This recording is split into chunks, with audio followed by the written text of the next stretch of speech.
Hi guys, so today we'll be talking about how to do your exploratory data analysis with very few lines of code. As you know, Pandas already provided us with a lot of avenue to do our exploratory data analysis and whatnot. But today we'll be talking about Pandas Profiling, and I already have my notebook here up and running. So basically, Pandas Profiling is a way to do exploratory data analysis by writing a few lines of code, and it also gives you the opportunity to export your exploratory data analysis as one file, which you can share with your colleagues and any other person you want to have this document and this information. So let's get started, right? So first thing is we install Pandas Profiling. I already have it installed on my laptop. So, but when you run this line of code, it's going to install. As you can see, it's saying everything is satisfied. So moving on from there, I import profile report from the Pandas Profiling, which we just installed on our laptop, and then I also import Pandas as PD. The typical way importing Pandas is to allow us to be able to read our data set into a data frame setting, right? And then after that, I read my data set, which is trained CSV. By the way, the data we are using is gotten from Kaggle, and is a data set on COVID-19 for forecasting the number of cases we're meant to have in a couple of days, right? So from there, I run my data set and I save it as DF. Now, creating a report. Creating a report is very simple. It's just you calling the profile report, which you just imported, and passing your data set into it, and to create a report for you. Now, in this report, you can store it as anything. I decided to store mine as profile. All right. So after that, run this. But then the thing is, your report, which is being created right now, as you can see on your screen, is loading, cannot be visualized directly, which means we need to look for a way to actually visualize this. And Pandas Profiling also provides us a very beautiful way to visualize our reports, right? And if I should run this line of code, which is that I should print it just as the way we want to print most of our stuff. If I run this, you're not going to get anything out of it. So how are we going to visualize? How are we going to view, or how are we going to visualize our report? We have different ways, but we are going to talk about only two ways here. The first one is by visualizing it in your notebook as a widget, which you will get when you run this line of code, right? It takes a little bit of time. Now, when you visualize that widget, this widget is going to be interactive, and you can do a number of things with it. You see, you're going to be amazed at what Pandas Profiling can do. So, right, this is what we get, right? And you can see, you can click on different things here and see what is happening. Different columns, you can click on this to see what is happening in each column, right?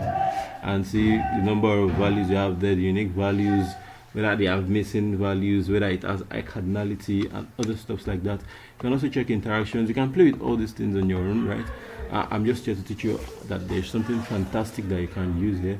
And then warnings. Warning is one place you should always check, especially when you are working on, when you have plans of doing data pre-processing, like cleaning your data and the likes. Now, the second method which I have here is you saving the file as an HTML file.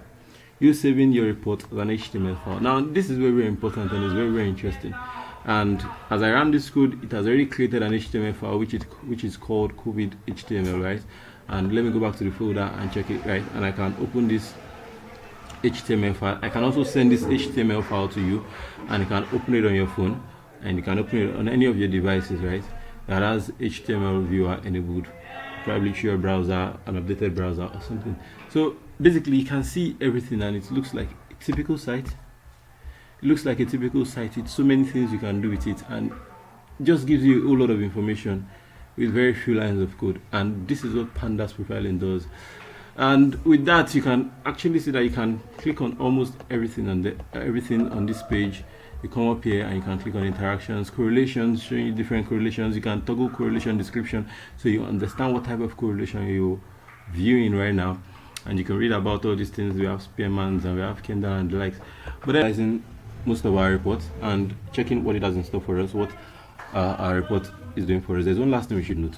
For large data sets, it takes a lot of time, and the creator of Pandas Profiling realized this, and then they created another option for us, which helps to reduce time and make our processing faster by just adding this additional argument, which is minimal equals to true or false. Right. So for this code here, I'm trying to just see if truly this is going to reduce time or not. But I don't have a very large data set. I have a very small data set. I'm still using the data set we've been using so far.